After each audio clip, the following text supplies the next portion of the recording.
Welcome back to the Hip Replacement Podcast. This week is the second of a series of 5. So this episode is part 2 of a 5-part series based on the 5 themes from my book, New Steel.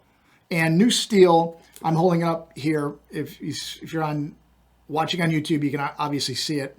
But New Steel is the story of being diagnosed with osteoarthritis and avascular necrosis. That sounds terrible, doesn't it? Avascular necrosis. Anyway, it's that story, being diagnosed with those, and then going through 2 hip replacement surgeries and the recovery process, and eventually doing 2 Ironman triathlons. But again, this series is not about triathlon or being an athlete. This is for hip replacement patients. This series is about what hip replacement patients and people facing big life challenges need the most, which are hope, support, perspective on what's going on, a little humor, and the reminder that you are not alone when life gets crazy or scary, which hip replacement can definitely be a little bit of both. In the first episode of the series, we talked about the idea that there is life after a hip replacement, and that life can be as great as you want it to be. Today, we're talking about fear. The fear of hip replacement surgery and the fear of the future. And I want to start by saying something very clearly. I want to be clear on this. If you are scared before a hip replacement surgery, you are not weak. You are not a scaredy cat. You are not a coward. You are not being overly dramatic. You are not overreacting. And you are definitely not the only one who's ever been scared of the hip replacement surgery or life after it. If you're scared, it means you're human. Because there is something very deeply strange about voluntarily showing up to a hospital, usually very early in the morning, so a surgical team can cut into your body, remove bone, and install new artificial parts. If that doesn't scare you, I'm not sure you're thinking about it the right way. And I don't know how many times the surgeon tried to reassure me and say things like, "Oh, we do this all the time." Well, you know what? Great for them. I don't do this all the time. This is not a regular occurrence for me. I don't do 6 of these a day. I don't do this all the time. This is not just a regular Tuesday for me. Excuse me, Mr. or Mrs. Surgeon. This is a major life event for me. Everyone else was really nonchalant about it, from the surgeon to the people who took me into the hospital, to the nurses, to all the doctors, to the anesthesiologists. It's like there was nothing, like they were so not emotional about it. They were like, matter of fact, "Oh yeah, we're going to do 8 of these today and you're number 1, so quit whining and get on that table right there." Well, I'm not taking it from that perspective. I'm taking it as from the patient, where I don't want this to happen to me. I don't want to be here. I wish there were any other way out of this, but because there's not, I'm here. And before my first hip replacement, I was terrified. And I mean terrified. Not mildly concerned, not a little nervous, not a little put off by having this inconvenience. I was actually lying on the gurney in that pre-op area, thinking, how did I get here? I was in my 30s. I'd been athletic. I'd done martial arts. I'd swum. Is that a word? Swum? I used to swim, cycled, golf, lifted weights. And now I was lying on a hospital bed waiting for someone to slice my hip open and replace it. It felt unreal. To say I was scared would be an understatement. And there are moments in life where your brain keeps trying to reject reality. Like, no, no, no, no. This must not be happening to me. This must be someone else's appointment. There must be some mistake. This has to be a scheduling error. Maybe I'm just there by mistake. Nope. I was there. That was my reality. Scared or not, I had to do it. I tried a lot of other treatments, but I had to be there when I was scared. And there I was. The IV was in my arm. The medications were coming. The staff was moving around. The surgery was definitely coming. And my fear was loud. It just wasn't a little quiet. Like, oh, I'm a little bit concerned about this. Hell no, I was scared. I was scared of not waking up. I was scared of something going wrong. I was scared of the surgery itself. I was scared of the recovery. I was scared of what life would look like afterward. I was scared of never being the same. And maybe that's the fear, the granddaddy of fears under all the other fears. What if I'm never the same? What if I can't live my life? And that's a deep and heavy concern and fear. For many people, maybe all the people, hip replacement is not just a medical procedure. It's an identity earthquake. It rattles you to your core. It's not like a cavity. You go into the dentist and have a cavity replaced and you're out a little bit later. And then a week after that, the feeling might feel weird for a week, but after that, you don't notice. It's not like that at all. So the hip replacement surgery, it's an identity earthquake, especially if you've been active, especially if you think of yourself as strong, especially if you think of yourself as young, especially if you think of yourself as alive and want to do things with your life. You might be thinking that this is not supposed to happen to me. I should not need this. Why me? I should be able to fix this some other way. And that's where fear and denial can work together against you. I spent a long time trying to avoid surgery. I really did. I was doing everything I possibly could to avoid it. I got multiple opinions. I tried physical therapy. I tried acupuncture. I tried stem cells. I tried PRP injections. Some of those things helped temporarily, but eventually I had to face the truth, face the music, so to speak, that the hip was not going to magically repair itself. Who knows? Maybe in 50 years from now, maybe there will be something where everyone avoids a hip replacement surgery. But we're not there yet. And my pain was getting worse, and my life was getting smaller. And the question changed for me. The issue of fear changed for me. It was no longer this. It was no longer, am I scared of surgery? Of course I was scared of the surgery. The better question, the more serious question became, am I more willing to live with this pain and limitation than I am to face the fear of surgery? And that question changed everything.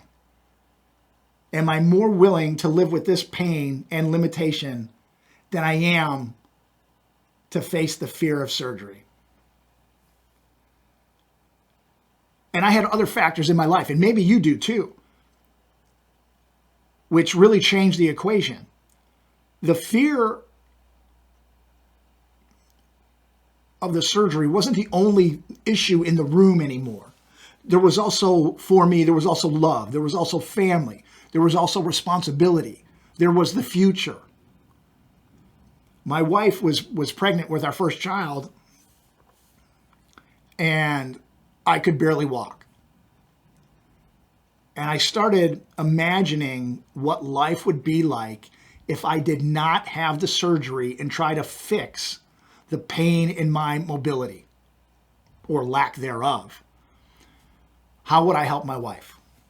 How could I take care of my baby girl? How could I be the husband and father I wanted to be? And with those other things being considered, I became more afraid of not having the surgery and thus not being able to be the father and husband that I wanted to be than I was afraid of the actual surgery. And that is when something shifted. The fear of the surgery didn't disappear. Let's be honest about that. I was still terrified. The fear was still there, but it was no longer in charge. It wasn't the controlling fear anymore. It wasn't the controlling emotion anymore. That's the key. A different, more important fear became more important, obviously. It just became more critical, more of the priority. Maybe you have other things going on in your life, and that fear of the surgery takes a back seat to whatever else is going on in your life. So despite the fear, you move forward with the surgery. Courage is not the absence of fear. Courage is deciding that something else matters more and moving forward despite the fear. And for you, that's something else may be different. Maybe it's being able to walk with your spouse. Maybe it's getting back to work. Maybe it's being able to travel. Maybe it's playing with your children or grandchildren. Maybe it's keeping your independence and being able to take care of yourself. Maybe it's sleeping through the night with pain. Maybe it's just wanting your life back. Whatever your reason is, it's important. So hold on to it, because the fear can get really loud and try to take over your thoughts. So you need some other reason to move forward, to go through that fear. And the fear will try to keep your mind busy. What if something goes wrong? What if recovery is hard? What if I can't do what I used to do? What if I regret this? Those are all real questions. And you should discuss your medical concerns with the surgeon and healthcare team. Get answers, get informed, ask the questions, understand the different types of procedures. Don't just assume that when you go to one doctor, that's the only way there is, because there's not. Every surgeon has their own way of doing things, their own process, the materials that they use. And if you go to a different surgeon and ask questions, you're going to get different answers. Ask questions to understand the recovery. Understand what you can do to prepare. But after you gather all this information, you may still feel afraid. That doesn't mean something's wrong. It means you're standing on the edge of a major decision. And major decisions often come with shaking hands and uncertainty and fear.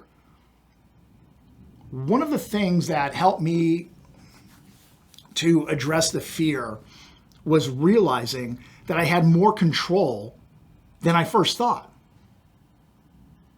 I could choose my surgeon. I could ask questions. I could learn about different surgical approaches. I could understand the materials.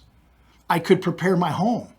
I could have the surgery on my schedule.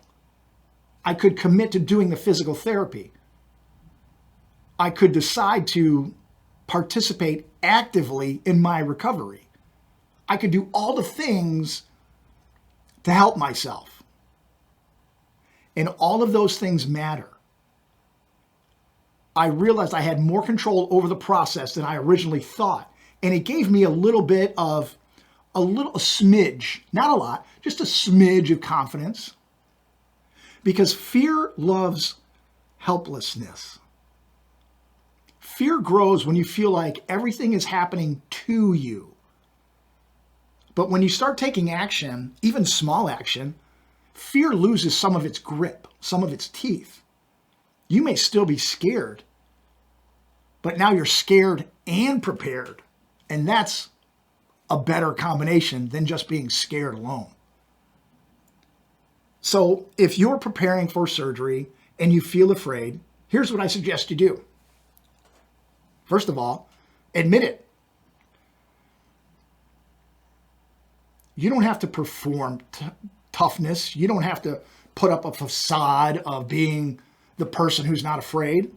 You can say to yourself, hey, I'm scared. This feels big. This is heavy. I don't know exactly what to expect. Second thing I do, get informed. Write down your questions. Ask the surgeon. Ask your physical therapist. Talk to people who have gone through it and through that specific procedure. Listen to this podcast. That's excellent. Find support where you can. And realistic support. Not from people who are saying, oh, this is easy. You're gonna love it. It's gonna be way easier than you thought. You'll be back up on your feet in no time. That's not exactly support. That's a lot of fluff. Third thing I would do, identify your reason for the surgery, not just to eliminate pain. There's got to be something more than that. Why are you doing this? What do you want out of the surgery? What part of your life are you fighting for? And if that's a stronger reason, if that's a good enough reason to move forward, that will overcome the fear that you have. Not eliminate it, but it'll give you a little bit of power.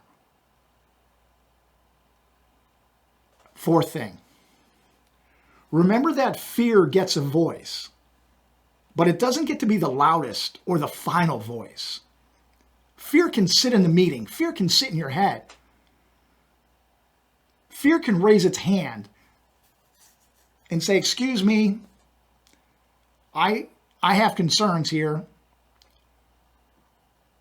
And you can say, fine, fear, noted. I hear your concerns. I know that you're here. But fear doesn't get to run the whole company. Fear doesn't get to run you. You get to run you. Your values do. Your future does. Your desire for a better life does.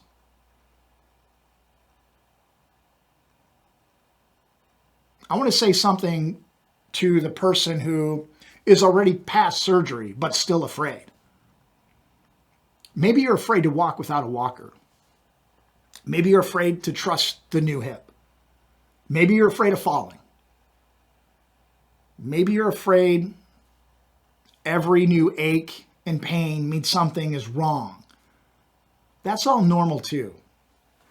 Recovery has its own fears. You're learning to trust your body again. You're learning to feel, to accept what's going on. And the trust takes time. You have to be patient with yourself. Get and use the support you need. Follow your medical guidance. And remember to do the work. You have a lot of control over the outcome here. If you just go in for surgery and then go home about your life and do a little bit of walking, that's probably not going to cut it if you want to feel great later on. The success of your outcome depends a lot on what you do after the surgery.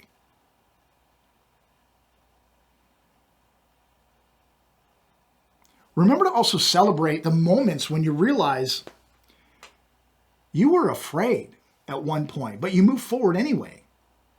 That's how confidence returns. Not all in once, but one brave moment at a time, one brave decision at a time. You can do this. We all have that fear. We're all in this together. If you identify the reasons why you want to move forward with the surgery, it will make that fear a little bit smaller and give you the confidence you need to move forward and know you're making the right decision. This is the second episode in our 5-part series based on the themes from my book, New Steel. Remember, fear is normal, but does not get to be the loudest or the final or the only voice you have. In the next episode, we'll talk about recovery and why it's built one small win at a time. Thanks so much for tuning into the Hip Replacement Podcast. Until next time, I wish you the best recovery possible. Take care.